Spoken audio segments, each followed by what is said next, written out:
Hi, it's Summer, and today we're going to be talking about all of my most disappointing books of 2025. I think this is the first time I have filmed this type of video in a while, but in 2025, I feel like I read a lot of books that just really disappointed me. I feel like I rated a lot of books 2.5 stars. I do have some books on this list I think that I gave like 3 or 3.5. So they're obviously not bad books, and neither are the ones that I gave like 2 stars. It's more that they just didn't live up to my expectations. Just like everybody else that makes this video, I am going to give a disclaimer that just because one of your favorite books might be on this list doesn't mean that I'm like personally attacking you or your reading taste. It's okay if you loved one of these books that was disappointing to me. The bookish community literally wouldn't be fun if we all had the same exact opinions on things. So with all that said, let's get into my most disappointing books. And I am purposefully calling this my most disappointing books and not like the worst books that I read, because like I said, not all of these are like bad. It's just that they didn't live up to my own personal hype. I do have at least one book on here though that I really straight up hated, so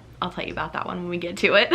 I think I'm gonna start off this list with the 3 books that I own physically. My first disappointing book is A Spell for Midwinter's Heart by Morgan Lockhart. This was a book that was sent to me from the publisher, and I was so excited to read this one. It's a magical witchy book. It's a rom-com. It's set around Yule, so it's like very Christmas vibes. I read it a few weeks ago around Christmas. The female main character, Rowan, is returning home to try and save her small town's Christmas festival. It's rivals to lovers. There were a lot of aspects about this book that made me really excited to read it, but unfortunately it was only 2 stars for me. It's been long enough since I've read a few of these books, and also I just have like the worst memory ever. And since I didn't really love these books, there are a lot of them that I don't really remember a whole lot about them. So for a lot of these, I might just be reading my review from Goodreads or Fable, just so I'm not like rambling and I can actually like get my thoughts out. So for this one, I said I wanted to love this and there isn't anything objectively bad about it. I just don't think the story was my taste. I didn't care for the characters. There was too much going on, in my opinion, plot-wise, and it was dragging for me to the point where I almost DNF'd multiple times. I did really like the witchy and magical elements though. I do remember this feeling really slow. I remember not feeling any chemistry between the characters. I remember just feeling kind of frustrated with most of the characters, honestly. I also kind of remember wishing that Rowan's job didn't play such a big part in the book. Honestly, it's kind of terrible because her job is with like environmental conservation stuff and like working for a nonprofit and like saving the earth and stuff. So that sounds like so shitty of me to be like, I wish that we didn't hear so much about it. But it really just kind of felt like it was one of those things that we spent a lot of time on when it should have been spent on the relationship or her with the town festival and stuff. Her job does provide a little bit of like setup for her character and her character development, but I just felt like it was too much of a main thing. And yeah, just too many like little things going on in the story. I wish that it would have just kind of like simplified things a little bit more. This sounded like, honestly, it could have been my perfect book, but yeah, unfortunately, not a favorite. Next, I have Old Flames and New Fortunes by Sarah Hochul. I wanted to love this one because this cover is so cute.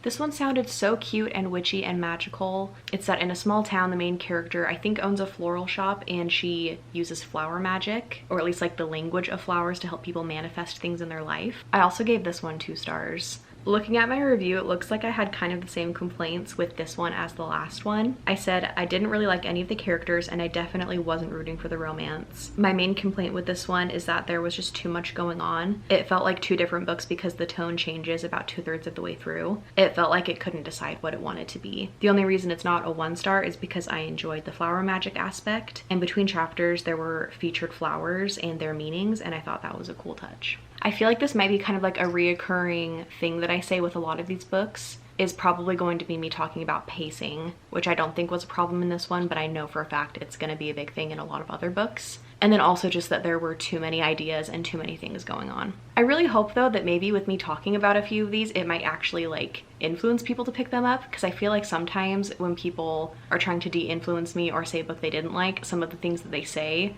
make me want to pick it up. So I don't know, this could definitely be for someone out there. All right, my last physical book is Rewitched by Lucy Jane Wood. I wanted to love this one too because of the cover. It's so cute. I gave this one 3 stars. I honestly could probably bump it down to like a 2.5 though. This one follows a witch named Belladonna. She works in a bookstore. She's really burned out and she's coming up on her 30th birthday, which in her coven and in this world means that she is going to be tested on her worthiness of keeping her magic. The coven like goes through your memories and like times in your life, and it looks at times that you may have like misused magic, and they basically just like use those scenes to decide if you are deserving of keeping it. I just remember feeling so frustrated through this book. The main character definitely was deserving of her magic. The moments in her life that they're judging her on, she wasn't misusing her magic. I think there was one time she like used it to like cheat on a test or like help one of her friends get a better grade on a test or something. They were such small, insignificant uses of bad magic. Like she literally could be using her magic to kill people, but instead they're getting mad at her for using it on a test or something of that weight. These things that she was doing weren't bad at all. And I get that that was used to help us maybe like feel frustrated for her and be like rooting for her even more because there's this like sense of injustice. And I'm trying really hard to like remember if maybe all of that was just like a red herring or something, and they were trying to like just get her kicked out because of something else and they were just using those as reasons. Literally don't remember. There's very little about this book that I do remember, except for that I did not vibe with the pacing. It felt way too long and it was trying to do too much. There's that main plot that I just talked about, and then there's like another plot that gets brought in. There were just too many things. And also I just feel like this story could have been so much better if it was kept to a smaller scale. I wish that it would have been kept to a smaller, more cozy story rather than kind of getting like blown out of proportion a little bit or getting turned into like a bigger conflict than you originally thought. I don't know if any of that is making sense, which honestly this book leads me into the next book, which is Uncharmed by the same author. I pretty much had the same exact thoughts on this one. I gave this one 2 stars. I said the vibes were cute, but there was just too much going on. I wish that it would have been kept to a smaller scale. I really liked the baking magic that was in this one, and I wish there had been more of that. The found family was also really sweet. It was just okay though, and I don't think that I'll remember much about it, and I don't. I really don't remember very much of what this is about, other than I think there's the main character and maybe she's in charge of protecting or training a younger witch or something, and for their protection they're whisked off to like a secluded cabin in the woods or something like that, but there's somebody already living there and he is kind of helping them, which would have been cute and super cozy if it would have been contained to that and other like different aspects wouldn't have been brought in. It's like it started out cute and small and then it just like turns into this bigger thing, and I wish that it could just be kept, like I keep saying, to like a smaller scale. Yeah, I don't know. I feel like the writing style is cute, the main idea is cute. I love a cozy fantasy witchy book, but I don't really know if Lucy Jane Wood is an author for me. I feel like I would maybe give her next book in the series a chance, but then after that, like I'll kind of decide. I don't really know. I know that this series is so loved by people though, and I wish so much that I liked it because on paper it should be perfect for me, and I'm so mad that I didn't like them more. Anyway though, my next book is Mate by Ali Hazelwood. I really liked Bride, but this one just felt like a completely different vibe. This one is focusing mainly on werewolves. It's in the same world as Bride, it's within the same series. I think it's following the friend of the female main character in the first book.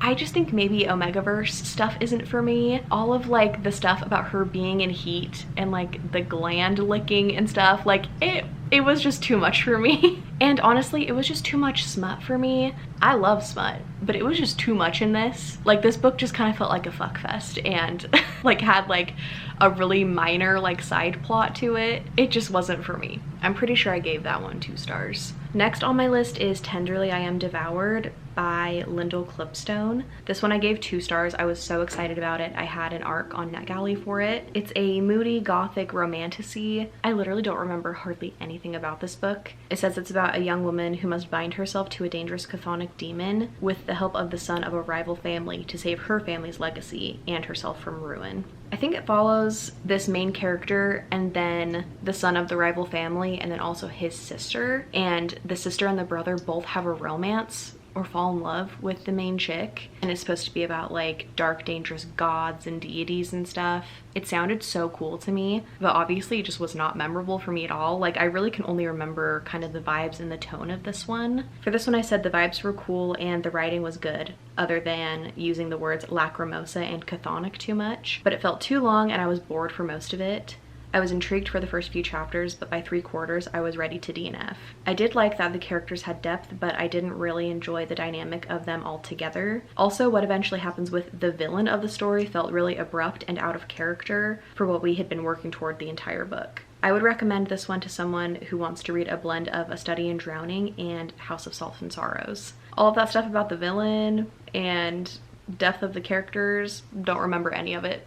which is so bad. I do remember the vibes being similar to A Study in Drowning and House of Salt and Sorrows though, for sure. Which brings me to my next book on this list, which is A Study in Drowning by Ava Reed. This one is dark academia. It follows two characters that are going to the same school. I think she's going to school for architecture, and the guy that she goes to school with is in the writing program, which she wants to be in, or it's like the English program. She wants to be in that program, but they don't allow women to be part of it. But she's been in love with books her whole life, in particular one book that is a fairy tale about a fairy king that falls in love with a human woman. She's borderline like obsessed with it. Like, I think that she has memorized most of it. She knows it like front to back. It says, so when the family of this author of this book that she's obsessed with announces a contest to redesign the late author's estate, Effie feels certain that it's her destiny. She gets to go to this author's house and she's so excited to be in the place that this author lived, but things aren't as they seem. The other guy from her school from the English department also gets invited to go to this house, and they're like rivals and stuff, having to live in this house together, and just like weird things are happening. I gave this one 2 stars. I said I loved the writing style and the atmosphere of this, so I'll definitely check out something else from this author in the future. I didn't like Effie's character though, and the book was mostly just confusing, especially the ending, which was also a little bit anticlimactic. After that, I have The Art of Vanishing by Morgan Pager. I also had an arc of this one and I was so excited to read it. I gave this one 3 stars, but it's maybe closer to a 2.5. This one is about the female main character that gets a job working the like night janitorial shift at this art museum. While she's cleaning each of the rooms, she realizes that the characters in the paintings are moving and they're alive and sentient. And she ends up kind of forming this bond and relationship with one of the men in these paintings. For this one, I said I loved the premise of this book, but unfortunately the execution wasn't there. The relationship felt very rushed and very insta-lovey, and I just didn't feel the chemistry. It also just went in a direction that I wasn't expecting that felt really forced. The writing style was good, but a little bit repetitive, both in the words used and actually repeating details and information over again. It was cute and creative, but just not a new favorite. I really enjoyed the museum setting and the magical realism aspects though, and I would definitely still try something else from this author in the future. Next is Dream On Ramona Riley by Ashley Herring Blake. I gave this one 2 stars. This is from one of my favorite authors, so I feel so bad putting this on this list. This one is a small town romance about Ramona, who was a student at a prestigious art school and she wanted to be a Hollywood costume designer, but she had to give up on that dream to return home and take care of her sister. So she's still a waitress in this small town, and one day a filming crew comes to the town because they're filming a movie there. The main star of this film is Dylan Monroe, who was Ramona's first kiss.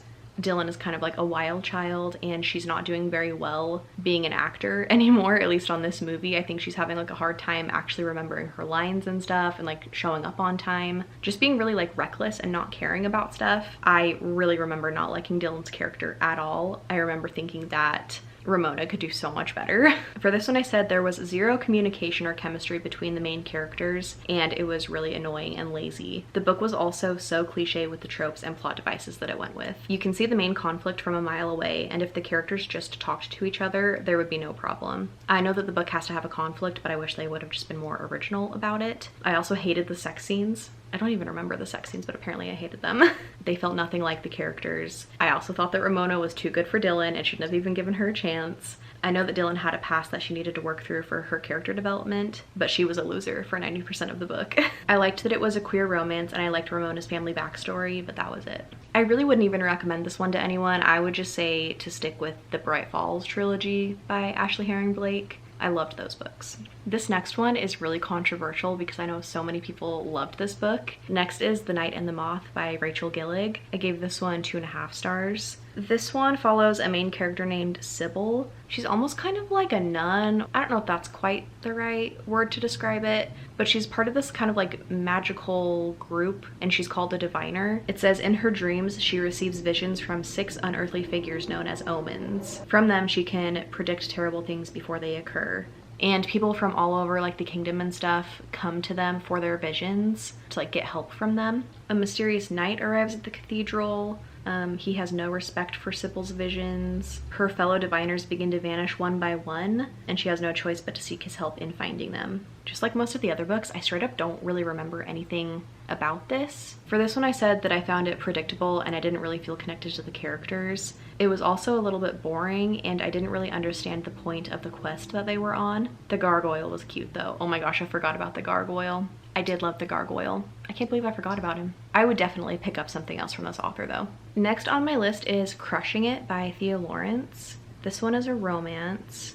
On paper, this sounded like my perfect book. This one is about Abigail and Logan, who I think are both professors at the same university. They became best friends as adults, even though Logan has like been in love with her this whole time, and I think Abigail has like been in love with him the whole time too. Although she has a great job and she's really smart and stuff, she feels like she hasn't made very many accomplishments like socially. She's chronically single, she lives in a tiny apartment, and the job that she loves is about to be axed due to budget cuts. And she just got invited to her high school reunion by her childhood bully and her ex-fiance that is now with this childhood bully. So to feel more confident about going to this reunion, she asks Logan to be her fake fiance, and they take a 2-week road trip to her high school reunion, and they both kind of start to open up to each other more and admit that they really like each other. For this one, I said that I liked the friends to lovers aspect and the road trip, but things felt a little bit weird when they started hooking up. The way that the male love interest acted in the bedroom was completely different from his regular personality, and I just didn't like that. It also felt a little bit slow at times, and I found myself skimming the last 30%. Okay, this is the one book on this list that I straight up hated, and I would actively tell people to not read this book. I really just hated it. I gave it 1 star. I would give it 0 if I could. Well, I don't know. Actually, I feel like the writing style was good enough that I would give it 1 star for that, but that's it.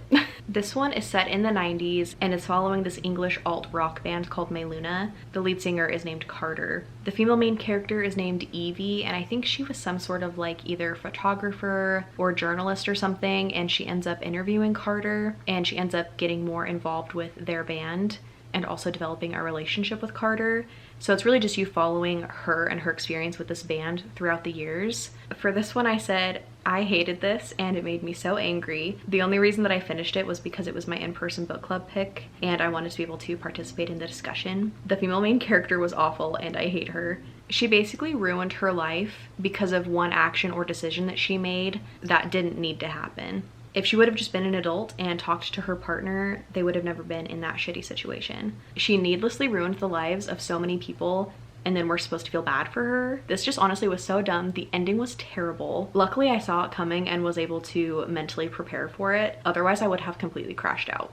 It gets 1 star for the writing style, because that was the only good part of this book. It just felt like a badly done ripoff of Daisy Jones and the Six. If you want historical fiction music vibes, you're better off reading that one instead of this one. Literally the dumbest book. I regret reading it. And I'm pretty sure that almost everybody in book club also hated it, so it's not just me. Even though this does have a high average rating, so I don't know. Next on my list is A House at the Bottom of the Lake by Josh Malerman. I had heard really good things about this one and I enjoyed Bird Box by him. This one is about 2 teenagers that are spending some time like canoeing or boating on this lake that is really secluded, and they realize that there's a house at the bottom of it and they decide they want to go and explore it. They're kind of drawn to it, like supernaturally drawn to it, and things in the house aren't really like behaving like they should for being like submerged underwater, and like creepy things are kind of happening with it. I gave this one 2 stars. I said maybe I'm just too dumb for this one, but it wasn't that scary and I hated the characters. I think that it would have been 3 stars if it was following adults instead of teens. Most of this book just made me feel uncomfortable. My last 3 books that I want to talk about are some that are from some of my favorite authors, but these books just disappointed me. They weren't my favorites from them. I had just really high expectations because I've loved things from them previously. One of them is Say You'll Remember Me by Abby Jimenez. This one is about Samantha and Xavier. He's a veterinarian. She has a bad first impression of him when she takes a kitten to go to his practice. They end up kind of having a second interaction after that though, and they show an interest in each other and they start dating. But it's gonna be tricky because Samantha is returning home to take care of her mom. I'm pretty sure it's her mom, who is dealing with, I think, early onset Alzheimer's or dementia or something like that. So they decide they're going to do a long distance relationship. But my main complaint is that it just felt like there were just too many bad things happening in this book. It was just like one after another. It felt relentless. I wish that it would have just been a little bit cuter and lighter and had more rom-com aspects to it. I just wish that it would have been more balanced. I also just felt like Xavier was making more sacrifices in the relationship than Samantha was, which didn't really feel very fair. Not that everything in life is fair or everything in relationships are fair, but I felt like it could have been done in this one and been better. I felt like there were too many pop culture references and they were kind of cheesy, and it's going to just really date the book. I especially didn't like that Xavier was being compared to Rhysand from ACOTAR like 4+ times. It just felt really lazy, honestly. Also, I was reading this for my in-person book club, and quite a few of the girls in book club hadn't read ACOTAR, and so they just like didn't even get the reference, and they felt kind of frustrated by that. So I feel like that's kind of another little aspect. I did love the banter and the depth of the characters, but overall it just like wasn't my favorite book from her. After that is Great Big Beautiful Life by Emily Henry. This one really just was boring to me. I really think that she should stick to more of like the rom-com romances rather than the more like literary fiction romances. This one just kind of felt like a bad ripoff of The Seven Husbands of Evelyn Hugo. It follows these two rival journalists that go to this small beach town to compete to write this memoir of this, she like used to be like an heiress or something. She was like a socialite, and now she's older and retired, and she's going to be choosing one of these two journalists to like write her story, but then the journalists fall in love with each other. I just felt zero chemistry between the characters. Hearing about the socialite lady's life was just boring. I really didn't care about it. The only thing that I did kind of like was the setting of the town, but like that was it. It really was just boring and not memorable, and I just have high expectations for her. So I'll definitely keep picking up her books, but this one just wasn't for me. All right, and then my last most disappointing book was First Time Caller by B.K. Borison. She is one of my favorite authors, so I definitely had high expectations. This one was just not my favorite though. This is kind of like a retelling of Sleepless in Seattle. It's about this guy who has a radio show, and one day this little girl calls in and starts talking about her mom and her mom's like lack of a dating life, I think. And then the mom eventually gets on and is like, why are you talking to my daughter? Like, she's a minor, like what are you doing? So it's kind of a funny first interaction, but the ratings for that show that night are really good, and it's because of the female main character that's like talking on the phone and stuff. They decide to like make a segment in his radio show where they're trying to find her like romance and stuff, so it's gonna like kind of document her going on some dates and stuff. It's kind of turning into like a little dating show, but the host and this woman end up like having a romance. I don't even remember their names. I'm not gonna look it up. I liked her, but I did not like him. I didn't feel the chemistry. I was mostly just bored. I enjoyed her Love Light Farm series so much more. I enjoyed those characters so much more. I think that I might give the next book in this series a try, but if I don't like that one, I don't think I'll continue in the rest of the series, and I'll just stick with her other books that she puts out. I've seen a lot of other people feel the same way about this one as me, so I know that I'm not completely alone, so I feel kind of validated in that. So those were all of my most disappointing books of 2025. Again, I'm so sorry if one of your favorite books is on this list. I really wish that I would have liked all of these. There were a lot of them that I felt like I should have loved but just didn't. Let me know in the comments if you agree or disagree with me on any of these. Thank you so much for watching, and I will see you in the next one.